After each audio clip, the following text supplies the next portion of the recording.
अस्सलाम वालेकुम वरहमतुल्लाहि वबरकातुहू। डियर स्टूडेंट, ये जो लेक्चर सीरीज़ है, इस लेक्चर सीरीज़ में हम लोगों ने जो आने वाले एमसीक्यूज़ होंगे पेपर में, और उन तमाम एमसीक्यूज़ में से ये जो सीरीज़ है, किसी भी आपके एमसीक्यूज़ को यानी कि जो अप्लाइड मैथमेटिक्स से होगा उसको यहाँ से आप मिस नहीं करेंगे। मैथमेटिक्स को हम दो हिस्सों में डिवाइड करते हैं, एक प्योर मैथमेटिक्स और एक अप्लाइड मैथमेटिक्स। प्योर मैथमेटिक्स का 10% और अप्लाइड मैथमेटिक्स का 100% हम यहाँ पे कवर करेंगे। अब आपका सवाल ये बनता है कि हम ये जो सीरीज़ है, पूरी जो वीडियो सीरीज़ होगी, इसको देख के क्या हम एफपीएससी का और पीपीएससी का एग्ज़ाम जो है वो क्लियर कर सकते हैं? तो जी ज़रूर, आप क्लियर ही नहीं कर सकते, आप 100% मार्क्स उसमें ला सकते हैं। अब स्टूडेंट, आपके लिए मैं कुछ चीज़ें जो हैं वो चूँकि हमने अप्लाइड मैथमेटिक्स कम्प्लीटली कवर करना है, क्लास 1 से लेके जो भी आपने मास्टर लेवल तक आपने जो बेसिक पढ़ा होता है, जिसकी बेस पे एग्ज़ाम में क्वेश्चन पूछा जाता है, वो सारी की सारी हम इस सीरीज़ में देखेंगे। सीरीज़ का लेक्चर 1 है और इस सीरीज़ का मैं स्पेसिफिक कोई एक नाम रख लूँगा, जो कि इस सीरीज़ से हम लेक्चर वाइज चलेंगे, आपने इसे तरतीब से देखना है। सबसे पहले इस सीरीज़ में हम लोग देखेंगे, आज जो चैप्टर है वो है नंबर सिस्टम। हम तो कोशिश करेंगे कि एक चैप्टर को दो या एक कोशिश होगी एक लेक्चर में पूरा करें, 2 या 3 में ऐसे कंप्लीट करने की कोशिश करेंगे। इस तरह करके, चूँकि एक के अंदर जो हमारे चैप्टर हैं वो काफ़ी लेंथी होंगे। उसमें सबसे पहले यहाँ पे सेट को कैसे डिनोट किया जाता है, capital A B C. Universal set को आई से लिखा हुआ होगा, हमने यहाँ पे कॉम्प्लीमेंट को ए प्राइम से लिखा होगा, प्रॉपर सेट को ए सब set of B proper set लिखा होगा, एम्प्टी सेट को हम फाई से लिखेंगे, यूनियन ऑफ सेट को इस तरह लिखेंगे, इंटरसेक्शन ऑफ सेट को ए इंटरसेक्शन बी लिखेंगे, और डिफरेंस ऑफ सेट को ए बार बी डालेंगे। डिफरेंस का मतलब होता है ए माइनस बी को हम ऐसे लिखेंगे, ये आपको पहले से पता हो। उसके लिए नीचे जो है आप देख रहे हैं, ए जो है वो हमें जो है वो क्या कहते हैं, प्रॉपर सब सेट है किसका, आई का हम ऊपर पढ़ चुके हैं कि यूनिवर्सल सेट का। यहाँ पे कि एक तो ये आप याद रखिएगा कि कोई भी सेट हमेशा यूनिवर्सल सेट का क्या होता है, यूनिवर्सल सेट का सब सेट होता है, और हर सेट सब सेट अपना ही सब सेट होता है। अगर ए एक सेट है और वो बी के इक्वल हो, तो देन या तो ए सबसेट बी का होता है, सॉरी, अगर इक्वल हो तो ए सबसेट बी का भी होता है और बी सबसेट ए का भी होता है। एम्प्टी सेट में हम कहते हैं कि एम्प्टी सेट जो होता है वो सबसेट होता है ए का। ये कौन सा सबसेट है, प्रॉपर सबसेट है। यूनियन ऑफ अ सेट क्या होता है, जैसे सी हमारे पास कोई सेट है तो हम उसे लिखते हैं ए यूनियन बी। तो इसका मतलब है कि जो आप एलिमेंट लेंगे वो या तो एक्स से होंगे या फिर वो बी से होंगे। तो किसी एक से हो सकते हैं या दोनों में से कोई कॉमन हो सकता है।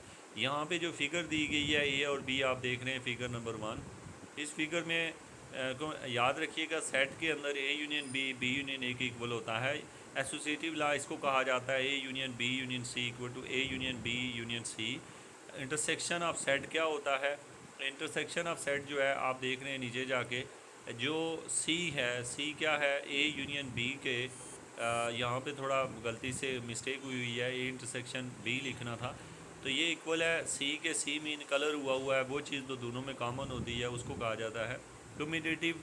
जो लॉ होता है वो इंटरसेक्शन और यूनियन दोनों के लिहाज से, एसोसिएटिव लॉ कम्यूटेटिव और यूनियन दोनों के लिहाज से सेट जो होते हैं वो सेटिस्फाई कर रहे होते हैं।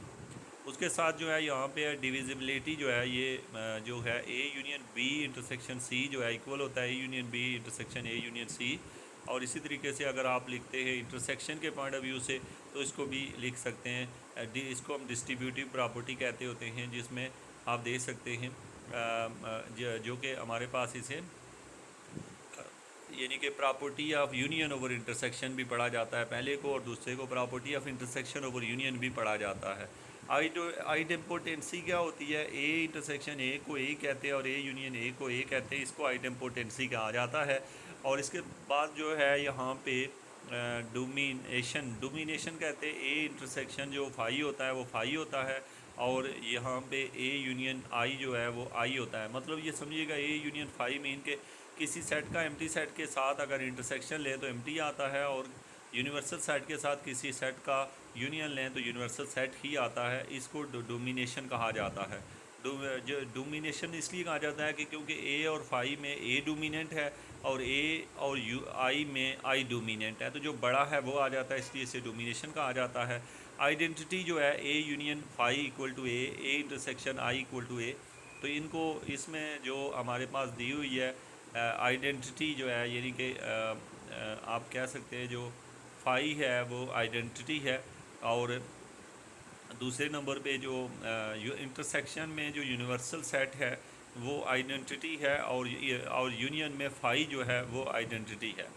तो आपको ये पता चला कि आइडेंटिटी जो है वो यूनियन के केस में और इंटरसेक्शन के केस में डिफरेंट है।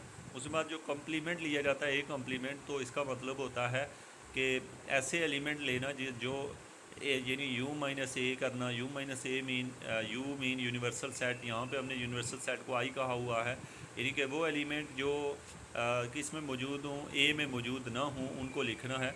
Complement of intersection and union, आपने कॉम्प्लीमेंट लेना है इंटरसेक्शन और यूनियन का। याद रखिएगा ये तमाम तरह के जो क्वेश्चन आप यहाँ पे देख रहे हैं, इनको समझने के लिए कुछ के आपको नाम पता आने चाहिए, और कुछ जो है छोटे से सेट ले लिया करें। जैसे ए जो है आप सिर्फ 1 ले लें, बी जो है वो आप 1 2 ले लें, उनके ऊपर चेक कर लिया करें तमाम प्रॉपर्टीज़। अदरवाइज़ जो है आपको जहन में रखना मुश्किल होगी। डिमार्गन लॉ क्या होता है? फर्स्ट डिमार्गन लॉ और सेकंड डिमार्गन लॉ, ये 2 लॉ होते हैं, आप दोनों देख रहे हैं लिखे हुए हैं यहाँ पे।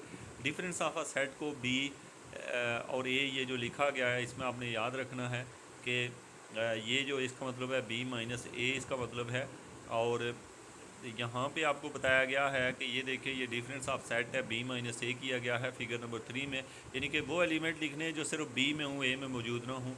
इसी तरीके से यहाँ पे लिखा गया है 19 पे बी का जो है डिफरेंस है ए के साथ, तो यहाँ पे हम कहते हैं कि ये इक्वल होगा B minus A intersection B.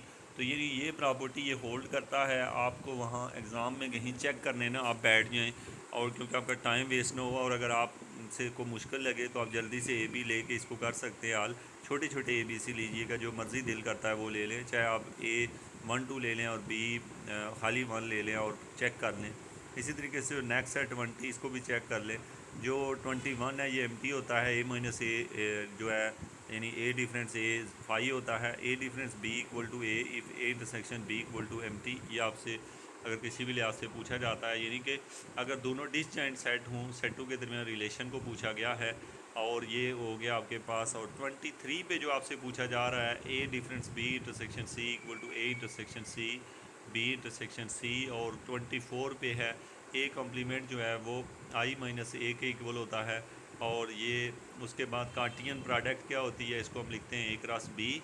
और उसके बाद जो है यहाँ पे ये हमने सेट के बारे में पढ़ लिया है। इसके साथ साथ हम स्टूडेंट आज पढ़ लेते हैं नंबर्स के बारे में भी। सेट ऑफ कुछ चीज़ें आपने सेट में देखी होंगी, जो नए नए नाम आपने पढ़े होंगे, इनको नोट कर लीजिएगा। बाकी जो प्रीवियस आपको आते हैं वो ठीक है। अब सेट ऑफ नंबर्स क्या होते हैं? नेचुरल नंबर को एन से लिखते हैं, होल नंबर को एन नाट से लिख, चूँकि आथर ने एन नाट यूज़ किया हुआ है, वैसे हम इसे डब्ल्यू लिखा करते हैं, लेकिन इसमें कोई इशू नहीं है, आपको पता हो। इंटीजर को जेड से, यानी नीचे जितने हम एमसीक्यूज़ करने जा रहे हैं, क्वेश्चन करने जा रहे हैं, उनके लिए इंटीजर जो है उनको एन से शो करेंगे, पॉजिटिव इंटीजर को जेड प्लस, नेगेटिव इंटीजर को जेड माइनस, रेशनल नंबर को क्यू से, रियल नंबर को आर से, और कॉम्प्लेक्स नंबर को सी से डिनोट करेंगे। अब देखिए नेचुरल नंबर क्या होते हैं? 1 2 3 4, होल नंबर 0 1 2 3 4 होते हैं। इंटीजर्स जो है वो 1 2 3 4, पॉजिटिव इंटीजर। नेगेटिव इंटीजर जो होते हैं वो -1 -2, और जो हमारे पास इंटीजर्स होते हैं उसमें ज़ीरो भी शामिल होता है, और उसके साथ साथ जेड माइनस भी और जेड प्लस भी। याद रखिएगा जो 0 1 2 3 4 होता है, इसे नॉन नेगेटिव इंटीजर कहा जाता है, और जो ज़ीरो आपको अगर ज़ीरो शामिल करके, यानी होल नंबर को नॉन नेगेटिव इंटीजर भी कहा जाता है। उसके बाद है रैशनल नंबर्स जो हैं वो क्या होते हैं? ऐसे नंबर जिन्हें पी ओवर क्यू की फॉर्म में लिखा जा सकता है, उनको रैशनल नंबर कहा जाता है। और नेक्स्ट जो है इर्रेशनल नंबर है, ऐसे नंबर जिनको हम जो रैशनल नहीं होते, और इसके बारे में यह लिखा हुआ है non repeating and non terminating decimal. ऐसा भी हमसे पूछा जाता है, आपको पता हो। जो नॉन रिपीटिंग हो, नॉन टर्मिनेटिंग हो, इसके ऊपर मैंने किसी और वीडियो में मैं इसके एक्सप्लेनेशन भी दूंगा, यानी कि जिसके अंदर मैं आपको इस टॉपिक पे लाऊंगा। अभी रियल नंबर क्या होता है? Union of rational irrational number होते हैं। कॉम्प्लेक्स नंबर क्या होते हैं? वो इस तरह लिखे जाते हैं, x plus iota y, where iota is the imaginary unit. ये जो सेट का शेप दी गई है, ये आपको सही से पता हो। नेचुरल नंबर के बाहर होल नंबर होता है, होल नंबर के बाहर इंटीजर, इंटीजर से बाहर रैशनल नंबर के बाहर रियल नंबर और रियल नंबर के बाहर जो है वो कॉम्प्लेक्स नंबर आपको दिखाई दे रहे हैं। ये तरतीब होती है नंबर सिस्टम की। और इसके बाद है बेसिक आइडेंटिटीज़ क्या है, रियल नंबर जो है ABC है। एडिटिव आइडेंटिटी जो है ज़ीरो को कहा जाता है। एडिटिव इनवर्स जो है उसी नंबर के साथ माइनस लिखा जाता है। कम्यूटेटिव ऑफ एडिशन आ गई। एसोसिएटिव ऑफ एडिशन प्रॉपर्टी है। डेफिनेशन ऑफ सब्ट्रैक्शन जो है वो क्या है, मल्टीप्लिकेटिव आइडेंटिटी 1 को कहा जाता है। मल्टीप्लिकेटिव इनवर्स यानी उस नंबर को उल्टा करके लिखा जाता है। और मल्टीप्लिकेटिव टाइम्स 0 है। और उसके बाद कम्यूटेटिव ऑफ मल्टीप्लिकेशन यानी AB इक्वल टू BA है। एसोसिएटिव ऑफ मल्टीप्लिकेशन यानी ABC इक्वल टू A। और डिस्ट्रीब्यूटिव लॉ आप देख रहे हैं इसको कहा जाता है। डेफिनेशन ऑफ डिवीजन जो है वो क्या होती है, ये आपसे पूछा जाए डेफिनेशन ऑफ डिवीजन तो A पीछे लिख लिया और 1/B लिख लिया। अब हम आते हैं नेक्स्ट जो टॉपिक है वो है कॉम्प्लेक्स नंबर। कॉम्प्लेक्स नंबर में नीचे जो पढ़ेंगे वो है नेचुरल नंबर को N से लिखेंगे, इमेजिनरी यूनिट को I के से लिखेंगे, कॉम्प्लेक्स नंबर को Z से लिखेंगे, रियल पार्ट को AC से, जो भी हमें लिखा होगा A और C यहाँ पे लिखा हुआ है। इमेजिनरी पार्ट को B या D I जिसके साथ लिखा होगा। मॉड्यूल ऑफ कॉम्प्लेक्स नंबर को हम R वगैरह से, और आर्गूमेंट ऑफ कॉम्प्लेक्स नंबर को हमने 5 1 और इस तरह लिखा हुआ है। आर्गूमेंट का मतलब होता है एंगल। यहाँ पे हम 46 पे देख रहे हैं आयोटा पावर 1 होता है, सॉरी आयोटा होता है, आयोटा पावर 2 -1 होता है, आयोटा पावर 3 जो है माइनस आयोटा होता है। ऑप्सो ये आपको निकालने आते हैं। और अगर लिखा हुआ आयोटा पावर 5 तो ये शॉर्टकट ट्रिक है, आपको पता चाहिए अगर 5 होगा तो आयोटा होगा। यानी कि अगर आपके पास पावर जो है वो इवन प्लस 1 आड होगी तो इसका मतलब है कि उसके साथ मल्टीपल आपने देखना है जल्दी से। यानी इसकी एग्जांपल जो है एक और लेक्चर में मैंने एक्सप्लेन किया हुआ है जो कि मैं जल्दी अपलोड कर रहा हूँ। Z is equal to A plus BA उल्टा है। कॉम्प्लेक्स प्लेन आ गया। कॉम्प्लेक्स प्लेन में आप देख रहे हैं ये एक बना हुआ है, इसको कॉम्प्लेक्स प्लेन कहा है। जो वाई एक्सिस है उसे इमेजिनरी एक्सिस कहते हैं और जो एक्स एक्सिस होता है उसे रियल एक्सिस कहा जाता है कॉम्प्लेक्स प्लेन के अंदर। उसके बाद 49 में आपने देखा कॉम्प्लेक्स नंबर को ऐड कैसे करते हैं, रियल पार्ट को रियल में, इमेजिनरी को इमेजिनरी में ऐड किया जाता है। सब्ट्रैक्ट भी बिल्कुल सेम वे से किया जाता है। मल्टीप्लिकेशन का डायरेक्ट यहाँ फार्मूला दिया हुआ है लेकिन आप सिंपल वे से पहले को पहले से दूसरे, फिर पहले को दूसरे से, फिर दूसरे को, यानी सिंपल वे से सबको आपस में मल्टीप्लाई करके आयोटा वाले को कंबाइन कर लें और दूसरे को अलहदा कर लें।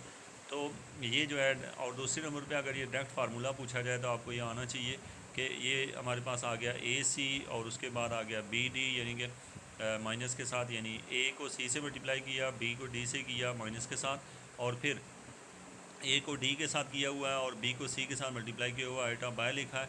यानी शॉर्टकट में आप अगर देखें तो पहला A को C से और माइनस इसलिए कि B को D से मल्टीप्लाई, आइटा स्क्वायर आया वो माइनस आ गया, और प्लस डाल के फिर हमने A को D से मल्टीप्लाई किया और B को C के साथ। तो इस तरह करके हमने ये लिखे हुए हैं, लेकिन आप इसको खुद सिंप्लीफाई करें। 52 पे है A प्लस B आयोटा और C प्लस आयोटा D अगर होगा तो शॉर्टकट इसका ये होगा कि इसका इन्वर्स ऐसे निकालते हैं, लेकिन आप इसे रेशनाइज करके खुद सिंप्लीफाई कर ले, याद करने की ज़रूरत नहीं है। Conjugate of a complex number क्या होता है, ये दिया गया A minus B iota. A जो होता है R cos थीटा होता है, B is equal to R sin theta होता है, ये आप याद रखिएगा। ये क्या होता है, ये पोलर फॉर्म में लेके जाते हैं तो उनके in that case polar representation complex number A plus B iota को लिखा जाता है R cos phi plus iota sin phi. Modulus of argument of a complex, argument का मतलब एंगल होता है। आर निकालने का मॉडुला कहते हैं, आर निकालने को यानी A square plus B square और रूट, और आर्गूमेंट को arc ten B over A। Arc ten का मतलब होता है tan inverse of B over A। Product in polar representation में हम देखें दो पोलर नंबर को मल्टीप्लाई कैसे करते हैं, तो बस इसमें ये याद रखिएगा कि जो आपके जो कंपोनेंट्स होते हैं उनको सिंपली हम ऐड कर देते हैं, और ये बेसिकली डी मोवर थ्योरम की एक शॉर्टकट ट्रिक होती है जो कि मैं कॉम्प्लेक्स सेक्शन के फर्स्ट पार्ट में डिस्कस करूँगा और इसकी वीडियो जल्दी अपलोड हो रही हैं। तो product in a polar representation, उसके बाद है conjugate number in polar representation जो है वो आपके पास क्या है कि कंजुगेट लेने से माइनस देखें आपको दिखाई दे रहा है एंगल के अंदर। Inverse of a complex number in a polar representation, inverse कैसे लेते हैं पोलर रिप्रेजेंटेशन में। Quotient in a polar representation, quotient कैसे लिया जाता है, यानी काज वाले को काज वाले में सब्ट्रैक्ट कर दिया और साइन वाले कंपोनेंट को साइन वाले में सब्ट्रैक्ट किया है, बाकी सेम प्रोसेस है। उसके बाद जो है हमारे पास नेक्स्ट है power of a complex number कैसे ली जाती है, यहाँ पे दी गई है डी मोवर थ्योरम है। Formula of De Moivre theorem क्या होता है नीचे दिया गया है। nth root of complex number कैसे लिए जाते हैं, जनरल फार्मूला है, रटा लगा लें, ये हमेशा आपको काम आएगा। देर के की जगह आप उतने नंबर रख लेंगे। अगर वो कहता है फिफ्थ रूट निकालें तो इसका मतलब आप 0 से लेकर 4 तक के की वैल्यू रख देंगे। आइलर फार्मूला ई की पावर आयोटा एक्स को काज एक्स प्लस साइन एक्स होता है। और इसके बाद जो है हम आते हैं नेक्स्ट जो हमारा चैप्टर है वो शुरू होता है अलजबरा पे। अलजबरा में ये हम बेसिक से शुरू करेंगे और आस्ता आस्ता स्ट्रेंथ भी जाएंगे। फैक्टरिंग फार्मूला क्या होता है? Real number A B C natural number को एन से लिखेंगे। ये फार्मूला है A square minus B square को कैसे लिखा जाता है? A cube minus B cube. जो ओपन होता है उसे क्लोज करके लिखा गया होता है। जो यहाँ पे आपको फार्मूले याद आने चाहिए। A4 B4 का फार्मूला कैसे लिखा जाता है? A5 B5 का फार्मूला जो है ये ट्रिकी होते हैं क्वेश्चन, ये आपको आने चाहिए। माइनस है तो कैसे लिखा जाता है, प्लस है तो कैसे लिखा जाता है। इसके साथ साथ जो है आपके पास है if n is a odd then, अगर n आड है तो देन ये क्या होगा इसको देखना है। If n is even then this one. उसके बाद ये जनरल फार्मूला है जो कि आप किसी भी नंबर पे ले सकते हैं। यहाँ पे नेगेटिव पॉजिटिव अगर ये कर लें तो ज़्यादा बेहतर है। यानी कि a power n minus B power n a minus B होता है। एक तो इसकी ये पहचान होती है और दूसरे नंबर पे a की पावर n माइनस वन और लास्ट पे b की पावर n माइनस वन आपको दिखाई दे रहा है। और साथ में a की पावर n माइनस टू और b है a की पावर n माइनस थ्री। और इस तरह चलते चलते n पे जाके a आ जाता है। तो इसको लिखे, एक दो बार प्रैक्टिस कर ले इस फार्मूले को, क्योंकि जनरल कहीं भी हो ताकि आप इसमें फंसे ना। प्रोडक्ट फार्मूला क्या होता है? अगर हमें रियल नंबर दिए हों, होल नंबर दिए हों, ये इनको हम प्रोडक्ट फार्मूला कहते हैं। और इन फार्मूलों में आप देख रहे हैं कि हम फार्मूले वगैरह ओपन करते हैं। बाइनोमियल थ्योरम जो है नीचे दिया गया है, बस ये आता हो तो कोई भी प्रोडक्ट फार्मूला ओपन किया जा सकता है। वेयर एन सी के जो है इन फैक्टोरियल के फैक्टोरियल एन माइनस के फैक्टोरियल होता है। थोड़ी सी प्रैक्टिस कर लीजिएगा, खास करके 79 पे जो फार्मूला दिया गया है इस फार्मूले का यूज़ आप कहीं भी कर सकते हैं। उसके बाद 80 पे भी आपको फार्मूला दिया गया है, जनरल फार्मूला है। इसके लिए 81 जो है जनरल दिया गया है। आप 81 को अगर नज़रसानी कर लें तो सारा कर सकते हैं। उसके बाद है पावर के लिहाज से जो फार्मूले होते हैं बेसिक, जैसे वो पावर ऐड होती है, डिवाइड हो रही हो, माइनस होती है। होल पावर हो सेपरेट लिख सकते हैं, डिवीजन में भी सेपरेट लिख सकते हैं। होल पावर आपस में मल्टीप्लाई हो जाती है। किसी भी चीज़ की पावर 0 1 होता है, एक किसी भी चीज़ की पावर 1 1 होता है। ए की पावर माइनस m को नीचे लिखा जाता है, एम एन हो तो n बायर और इसे m अंडर रूट फॉर्म में लिखा जा सकता है। उसके बाद हम बात करें रूट के पॉइंट ऑफ व्यू से, तो आप जानते हैं कि इनकी कलेक्शन कैसे की जाती है ये फार्मूलाज। अगर आपको किसी में प्रॉब्लम है तो उसे वीडियो को वहाँ पे रोकें और उसके बाद जो है ना इसको वहाँ से आगे स्टार्ट लें। यहाँ पे अगर कोई नया फार्मूला, यहाँ पे जो सबसे ख़ास फार्मूला है वो यहाँ पे ये दिया गया है कि 99 पे जो दिया हुआ है ये आपको पता हो। बाहर लिखा हुआ है m, अंदर लिखा हुआ है n। आप क्या करेंगे, m और n को बाहर लिख लें और एक ही अंडर रूट बना सकते हैं। अगर इसकी आपको समझ हो, एक ही दो अंडर रूट को मिक्स करके एक कैसे बनाते हैं 99 इंपॉर्टेंट फार्मूला है, इसको नोट कर लें। बाकी जो है ना वो तमाम फार्मूले जो है आपको पता होने चाहिए। दूसरे नंबर पे यहाँ पे 100 पे जो फार्मूला है ये भी इंपॉर्टेंट है। n जो है वहीं पे रहा है, m अंडर रूट के बाहर था, अब अंदर भी जा सकता है। तो ये जो कंपोनेंट है हमारे पास होल पावर में है और ये अंदर जा सकता है, लेकिन यहाँ पे मुझे नहीं लगता, ये थोड़ा सा गलत मुझे लग रहा है 100 वाला। उसके बाद है 101 1 ओवर अंडर रूट n, और इसको जो है ना सिंप्लीफाई करें तो ये इस टाइप में लिखा जा सकता है। इसको कंफ्यूज नहीं होइएगा, सिंपल बात है, लेकिन मुझे नहीं लगता कि इसकी इतनी ज़्यादा इंपॉर्टेंस है। ये जो लिखा गया है 101 102 जो है वो लिखा गया है a plus under root B.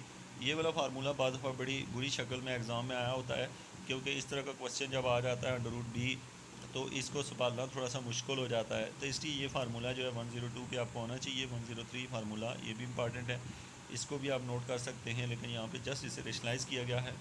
लागरिथम में जो होते हैं, लागरिथम में हम आते हैं अलग टॉपिक है।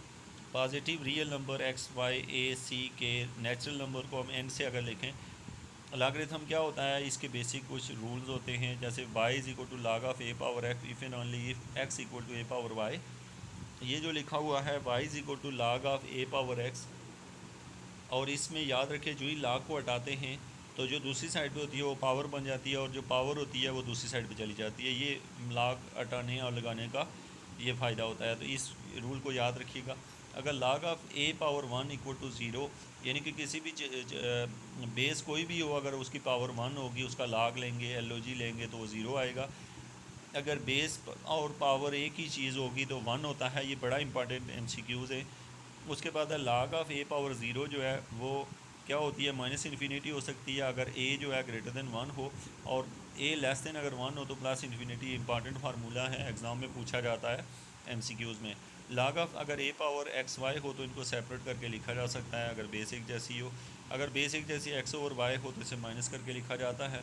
और फिर उसके बाद जो है याद रखिएगा, बाज़ दफ़ा बेस जो होती है जैसे ए लिखी हुई है उसको लिखा ही नहीं जाता, आपको पहले पता हो कि बेस ना लिखी हो तो वो हम कंसीडर कर लेते हैं वैसे ही 10 लिख। उसके बाद 101 पे फार्मूला दिया एक्स पावर एन शुरू में आ जाता है। अगर इस तरीके से दिया हुआ है फिर भी एन शुरू में आया हुआ है। और यहाँ पे जो 112 वाला फार्मूला बहुत इंपॉर्टेंट है। log of A power X को लिखा जा सकता है C power X over log of C power A. ये बहुत ही इंपॉर्टेंट फार्मूला है, याद रखिएगा इसे। यानी कि जो ए है वो नीचे आ गया, एक्स ऊपर चला गया और नई बेस को जो मर्ज़ी दिल करता है हमने वो डाल ली। और ये ज़रूर लाजमी होता है कि बेस जो है वो पॉजिटिव होनी चाहिए 112 फार्मूले में, और ये आपको लिखना होना चाहिए। और इसकी वैल्यू जो है वो ग्रेटर देन क्या होनी चाहिए 1 और 0 होनी चाहिए। और सी जो है नॉट इक्वल टू 1, ये बहुत ही इंपॉर्टेंट है।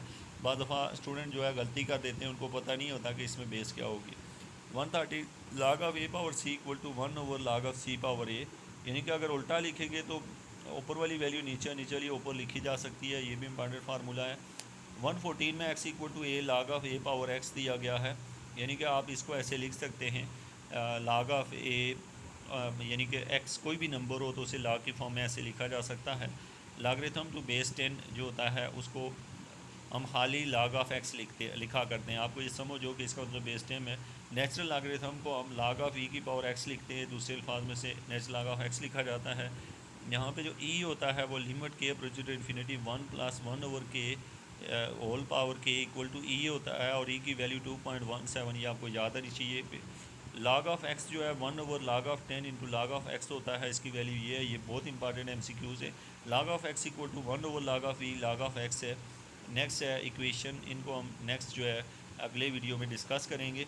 आस्ता आस्ता आप उन, अगर हमने 100 तकरीबन 19-18 फार्मूलों को पढ़ा है, उनमें से तकरीबन 15 फार्मूले ऐसे हैं जो एग्ज़ाम में आपको मुश्किल में डाल सकते हैं। प्लीज़ उनको नोट कर लीजिएगा, और अगले सेशन में आप देखेंगे कि हम 100+ अगर MCQs जो है इंपॉर्टेंट फार्मूलेज़ जो है वो अगर हम डिराइव करेंगे तो फिर उनके साथ साथ हम क्या करेंगे कि जो इंपॉर्टेंट होंगे उनको किसी पेज पे लिख लेंगे, और बाद में जो मुश्किल होंगे, अगर हम यहाँ पे जितने भी फार्मूले पढ़ते हैं तकरीबन 1000+ फार्मूले पढ़ेंगे, तो 1000+ फार्मूलों के अंदर आपने स्टूडेंट ये करना है कि उनमें से जो फार्मूले आपको नहीं आते होंगे, तकरीबन 100 तक तो होंगे ही जो आपने कभी ज़िंदगी में देखे ही नहीं होंगे, तो उनको ज़रूर नोट कर लीजिएगा और उनको ध्यान में रखिएगा। इनकी हेल्प से आप कोई भी क्वेश्चन सॉल्व कर सकते हैं। Thank you very much.